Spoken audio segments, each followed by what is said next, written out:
kuMateyu isahluko ngesika 13 esincinyane ngo16 no17. Kepha abusisiwe amehlo enu ngoba ebona nendlebe zenu ngoba zisizwa. Ngoba ngiqinisile ngithi kini baningi abaprofeti lamadoda alungileyo alangazelela ukubona lokhu elikubonayo kepha abakubonanga, nokuzwa lokhu elikuzwayo kepha abakuzwanga. Baba wethu osezulwini, malihlonitshwe lidunyiswe elakho igama. Namhlanje ekuseni siyabonga ukuba siyenelisa ukukubiza sithi baba, ngoba ngabantu bakho masiya kufunda izwi lakho, ilizwi liyakuphuma encekwini yakho kalifeze lokho lithume khona, lingaphenduki kuwe lize egameni elihle lomfelo uJesu. Amen. Amen.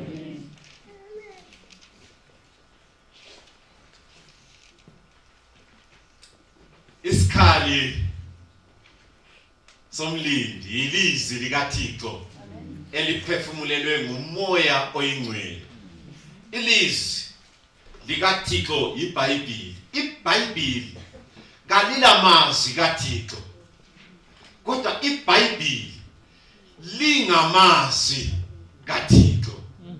Kuqakathekile ukuba ngikugcizelele lokho, ngoba abanye bathi bona lapho uJudas akhuluma khona kumbe azibophela khona kasolizwi likaThixo. Kulilizwi likaThixo elitshela mina ukuba ubugovu bucina kungenza ngizibophele njengomthungameli. Lapho uSara aqamba khona, lapho uSara ahleka khona, abanye bathi asolizwi likaThixo, kodwa kulilizwi likaThixo elingitshengisa ukuba nxa uThixo eletha isithembiso kangingathandi ukubuza. Ukuthandabuza.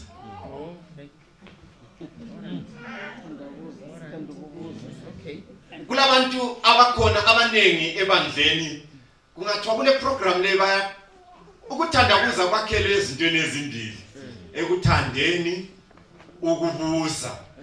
Ukubuza uThixo kabuzwa. uThixo engathi kuzaba kanje, kuyindlela enjalo.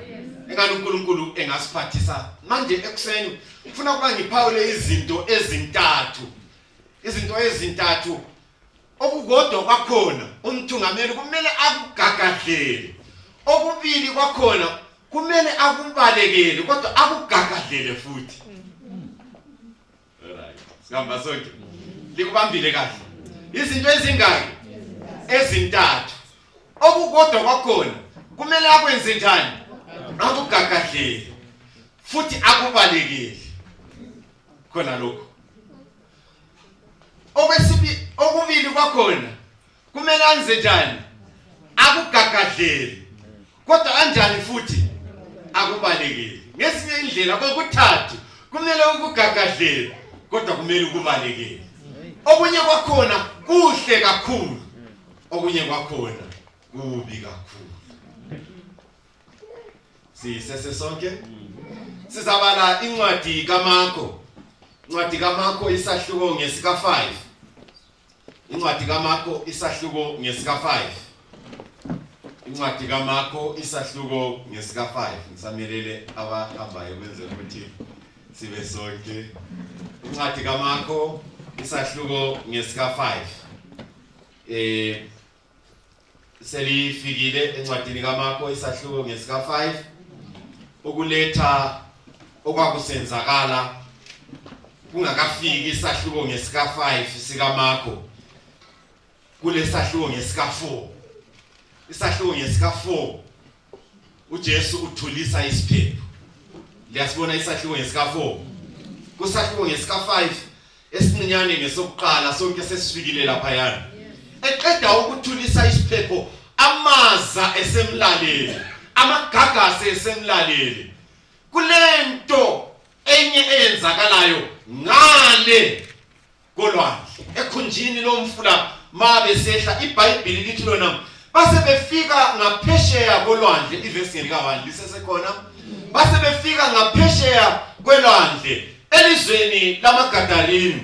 Esephumile emkhundlini wahle wamhlangabeza umuntu ovela emangcwabeni enomoya ongcolileyo usuvelela emhlanganweni uhlangabezwa ngumuntu olomoya omubi umuntu olomoya wamadimoni umuntu lo uze lapha endaweni le kazilethanga kule indawo esikamba sonke ulethwe ngumoya wamadimoni umoya wamadimoni umthuthise lapho akade ehlala khona okukade kulikhaya lakhe njengomthungameli kumele wazi kubana kulabantu abaningi abahleli emathuneni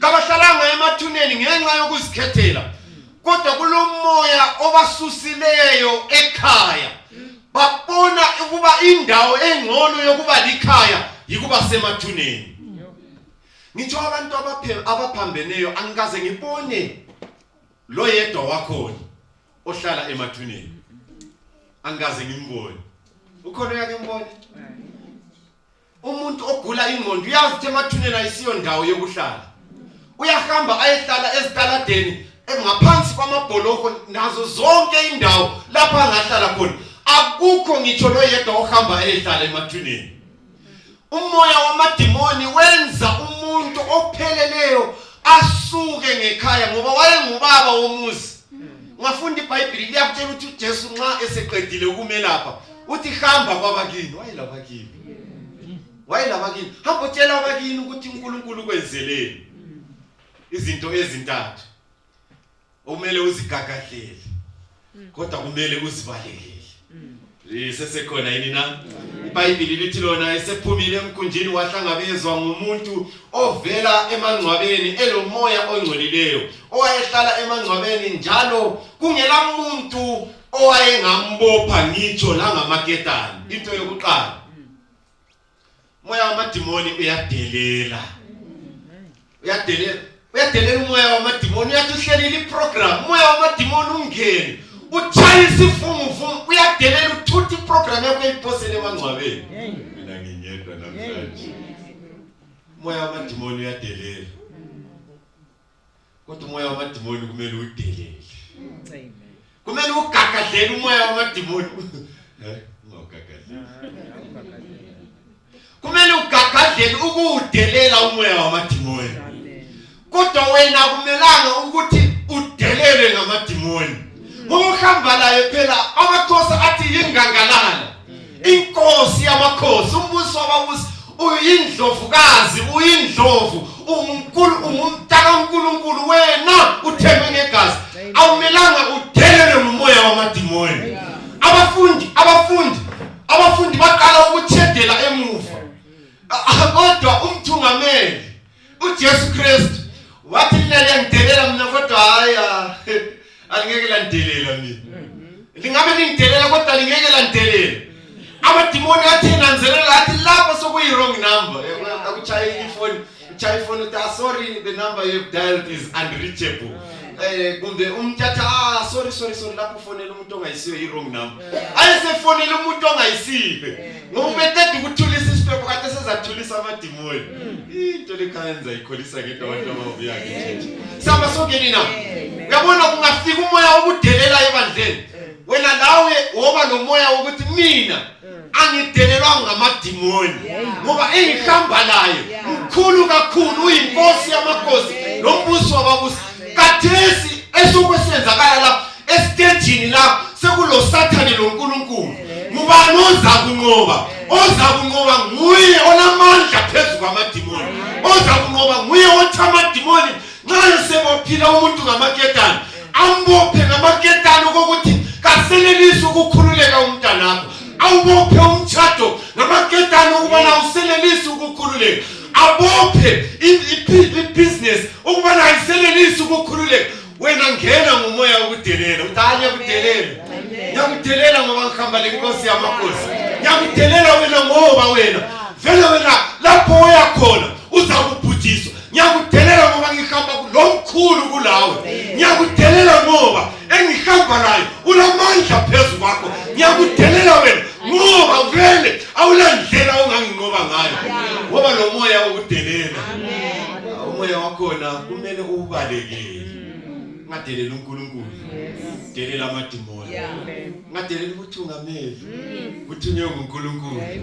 delela uSathane umdelele umklamasele umfakele isandla esikhwameni uthi phela mina ngumntwana enkosi angeke ngadelelwa ngabantu laba mina ngihamba lenkosi yamakhosi iBhayibheli lami liyangivezela ukuba ngoba wayesithe ngabotshwa ongamadimoni kuyadelela bakithi wayesithe ngabotshwa aqamule amaketani ngila ngezikhathi zonke kusuku lemini wayesezintabeni lemangcwabeni eklabalala bakithi eklabalala kwathi ebona uJesu ekhatshana ngoverse 6 elami iBhayibheli lithi lona wathi ebona uJesu ekhatshana Ngubani wabona uJesu ekhatshana? Ngubani wabona uJesu ekhatshana? Ngubani wabona uJesu ekhatshana? Umuntu wabona uJesu ekhatshana. Ivesi iBhayibheli lami lithi kwathi ebona uJesu ekhatshana wagijima wamkhonza elami lithi wagijima wamkhonza. Zwane izihlobo zami ezithandekayo. Nansi into yesibili. Lekade kumele ngicine ngayo kodwa yekela ngihlengekile. Nansi into yesibili. Kumele ube lo moya wokukhonza.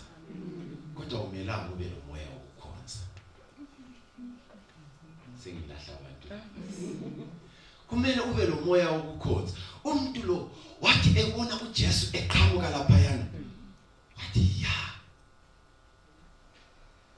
isikhathi sami sokukhululeka.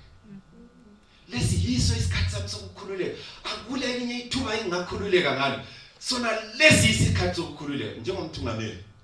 Xa ubona uJesu umkhonza.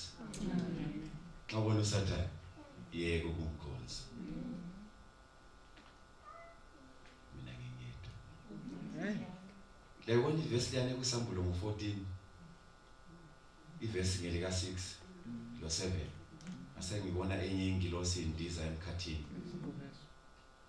Ihamba ngesiqubu esinjani esikhulu. Yamemeza ngelizwi elikhulu yathi mesabeni. Umesabeni lwana uthi ukuthi mkhonzeni.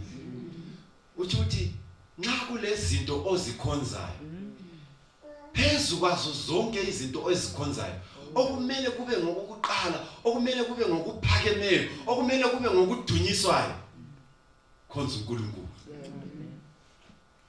Amanye amachechi ango201 ngiyakhumbula amachechi ango201 amachechi ango201 kukhonza uelder uyakhonza uelder akhonza sibili uelder kule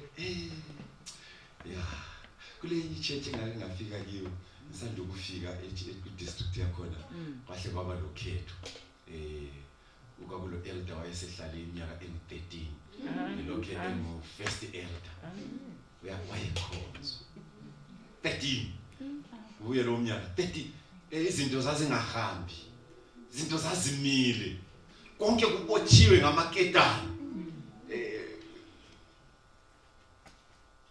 kungena lutho luhambayo sesihlele ku nominating committee akuhambi lapha phela abazalwane akuhambi 13 years akuhambi singaqhubeka kungahambi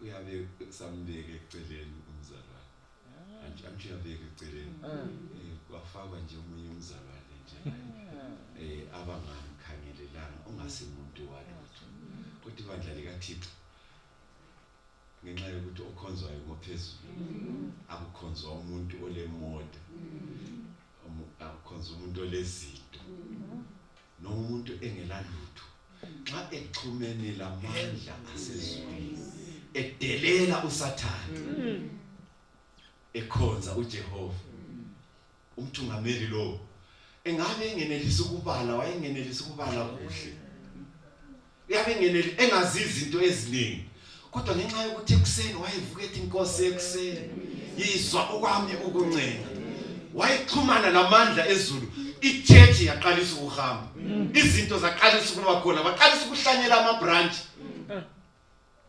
13 years ibandla libotshiwe ngamaketane kaSathane ngenxa yokuthi kukhonzwa umuntu. Mina ngingedwa samba sogelina sizoza basingami phambi komsebenzi kaNkulunkulu ngoba uNkulunkulu uyamzonda umuntu oma phambi komsebenzi wakhe. Kule nto ayenzayo ngomuntu oma phambi komsebenzi wakhe ikhona evesini lapha. Uvesi 6 umnandi kakhulu. Into yokuqala sithe kuyini? Delela. Amadimoni ayenze njani? Amadimoni ayenze njani? Ayadelela. Amadimoni ayadelela. Lawe wadelele ngokuhamba lomuntu omkhulu. Abantu esibathungamelayo bayafuna ukuthi bakhonze uNkulunkulu. Angikwazi bethi hamba sonke. Ngoba uVesi 6 usitshengisa ukuthi umuntu lo egijimela uJesu, egijimela uJesu ayekufuna yikukhonza uNkulunkulu. Ayikwaye kuhlosile. Wayefuna ukuthi akhonze uNkulunkulu. Yikho ayekuhlosile. Kodwa lesikhathi siyathatha advantage ngabantu abafuna ukukhonza uNkulunkulu. Ngidlule phezulu kwakho lokho. Lokho kwenzakala eYugoslavia mama Jise wakwenzakala lokho sengikukhuluma kade stop kwenzakala eYugoslavia. Ngenxa yokuthi abanye abantu bayananzelela ukuthi abantu sebegijima besithi Jesu indodana kaDavida ngihawuke. Bayabona bayathatha iadvantage basebenzisa ithuba lokuthi umuntu ubuthakathaka ufuna ukukhonza uNkulunkulu. Sehle bona indlela yokufaka imali esikhwameni.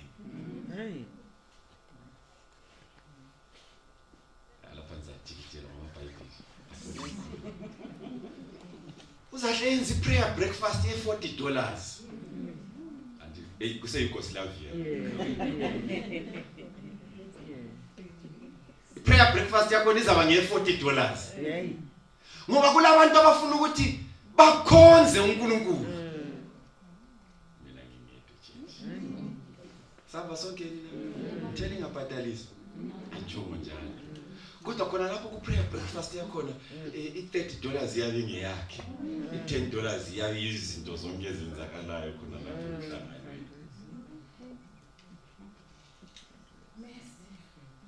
Omunye youth director wayexoxa lomunye youth director. Esithi mina sengijombile kakhulu. Ujombile? Ujomba wena uhlala phakathi kwemali. Ungajomba njani uhlala phakathi kwemali? Wena youth director ungajomba youth director. Wathi angikuzwisisi ukuthi uJohn. Wathi yena faka kuyicamp nje kuphela. Uzathi skipper. Amasabatha ayathanda iskipper phela. Amasabatha leskipper. CFO wami ujayele ukuthi amasabatha leskipper Mrs. Radwell. Amasabatha leskipper. Ngangcono athenga iskipper engathengela umntwana ibhuku. Abantwana bafuna ukukhonza. Bafuna ukukhonza kodwa thina sesithatha advantage. Sesithi skipper sesibhala Christ in the sanctuary skipper. Kodwa kana bhuku ngitsho. Ugqokile iskipper kodwa okusala okuyalapha engqondweni kakula lutho. Mhlanyelo siphosele emhlabathini omileyo. Ndaweni lokugwadula inyoni zibuya zidlule zidonsa zithatha zihamba lakho.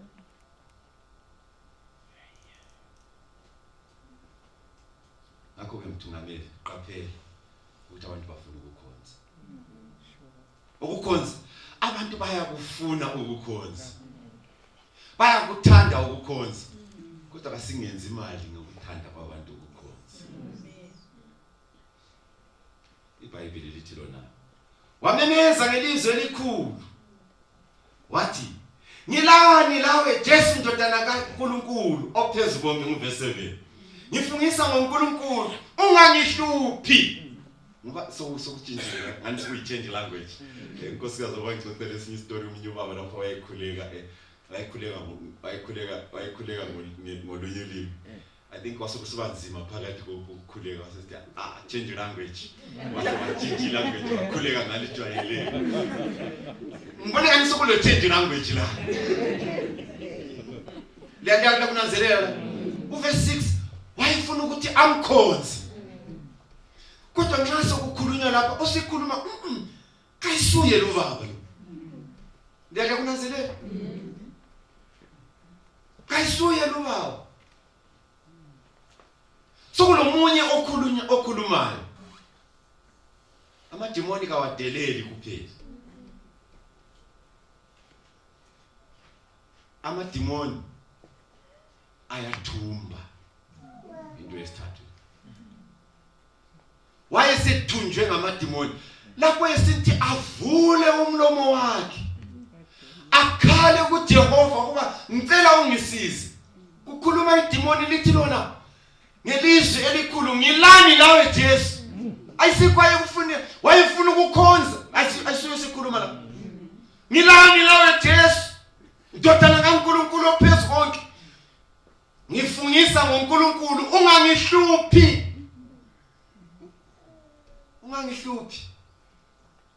akwazi samba sonke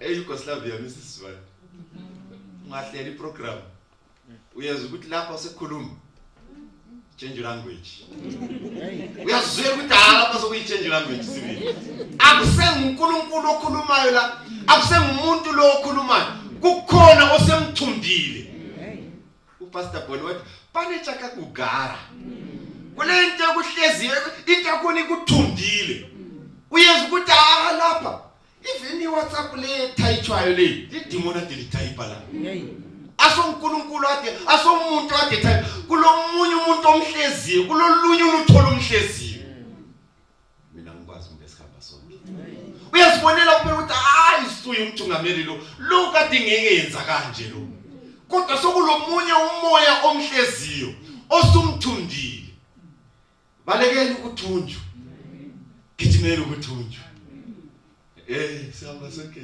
gijimela ukuthunjwa balekela ukuthunjwa kodwa kugijimela ukuthunjwa balekela ukuthunjwa imoya wamademoni kodwa thunjwa umoya wezulu njengomthungameli xa usuthunjwe ngomoya wezulu abantu bayamangala ukuthi kanti kwenze njani kade kuphuma amanzi ababayo kodwa sokuphuma amanzi amnandi abantu bayamangala ukuthi kade thungamela ngochuku kodwa kade sethungamela ngothando abantu bayamangala ukuthi kade elolaka kepha kade siselomusa abantu bayamangala ukuthi kanti kwenze njani yeyeni madoda kutheni ngalomuntu usethunjwe ligama likaKristu Jesu mina ngizayikholisa ngedwa khangela lapha iBhayibheli lithi lona kwathi ebona uJesu ekhatshana wagijima ukuba amkhonze wamemeza ngelizwi elikhulu esithi ngilani lawe Jesu kulokuba uthi ngilani lawe Jesu kumele uthi yaze yafika intuba kade ngiyilindele kwaze kwafika ithuba lami lokukhululeka uJesu usekhona kwaze kwafika isikhathi sami sokusuka emangcwabeni kwaze kwafika isikhathi sami sokukhululeka kwaze kwafika isikhathi sami sokuthunjwa ngamandla ezulu lina likaze libale kahle indaba le esethunjwe ngamandla ezulu wagijima wangena phakathi kwemizi elithumi wabatshela ukubana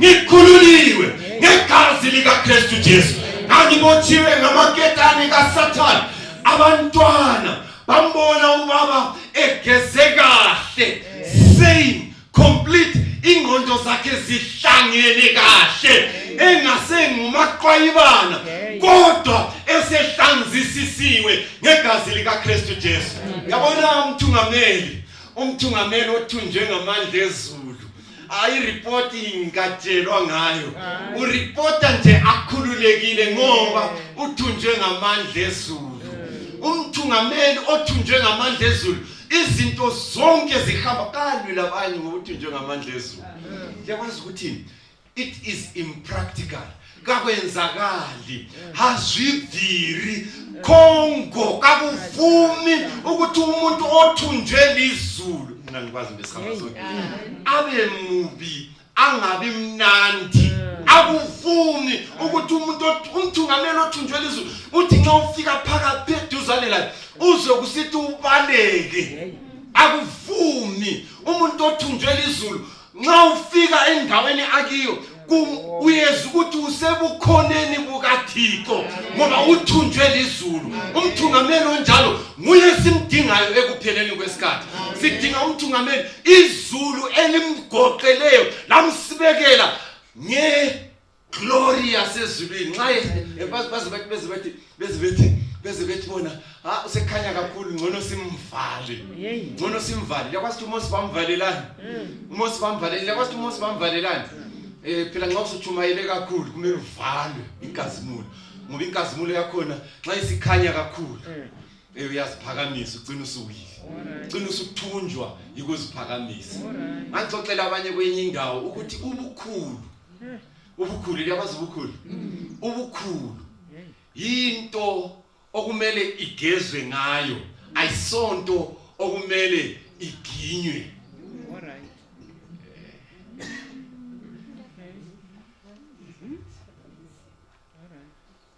Into okumele ugeze ngayo imele ibe phandle akumelanga ibe phakathi. Uhlupho lwethu ukuthi siyayiginya. Nxa sesiyiginyile iyabulala into yobukhulu. USathane wayiginya into yobukhulu. Yikho wathumba abazali bethu bokuqala wathi lina lisibantu lini. Aleke libale kahle ivesi lapha. Lina lisibantu. Bathi asibantu wathi yabona ungadli isihlahla lesi uzoba mkhulu. Uzofana noNkulunkulu.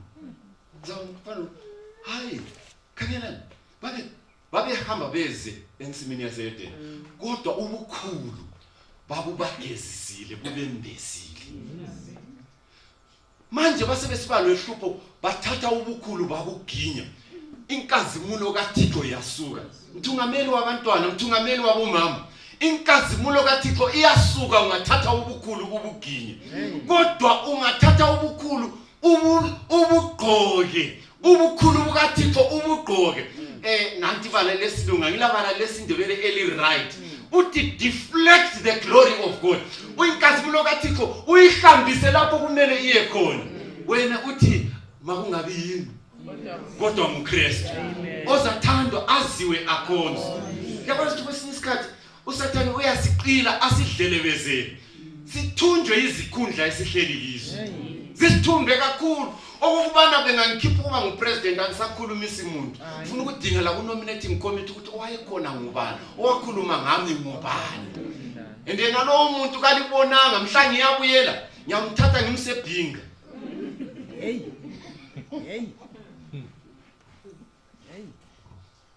Ngoba sengigqoka ubukhulu. Samba sonke nina. Engani uNkulunkulu engasisiza. Sidelele amadimoni engasidelele. Sikhamba loJesu.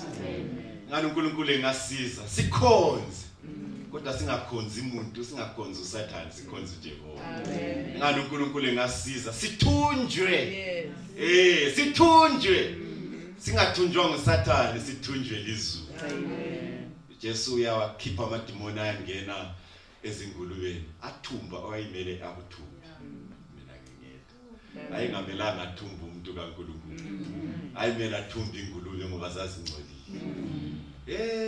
Sihlobo sami esithandekayo, ungenza iprogram izingena ingulubeni zabantu. Bayakuxotsha.